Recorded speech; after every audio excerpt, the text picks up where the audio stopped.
Video warga yang sedang sakit dan seorang ibu hamil yang melahirkan di jalan viral di media sosial. Kondisi ini terjadi lantaran akses jalan yang tertutup material longsor sejak beberapa pekan terakhir belum juga mendapat perhatian pemerintah. Untuk tiba di puskesmas, warga di Lembang Makodo, Kecamatan Simbuang, Tanah Toraja harus menandu warga yang sakit dan seorang ibu hamil melewati jalan berbukit dan longsor. Belasan titik longsor yang terjadi di wilayah ini mengakibatkan aktivitas warga di Kecamatan Simbuang pun lumpuh dan terisolasi 3 pekan terakhir.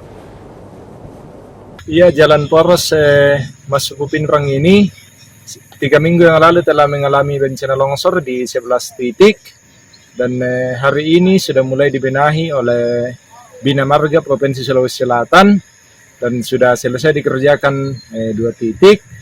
Pengerjaan ini akan terus berlangsung sampai tuntas semua longsor dibenahi di wilayah Lembang.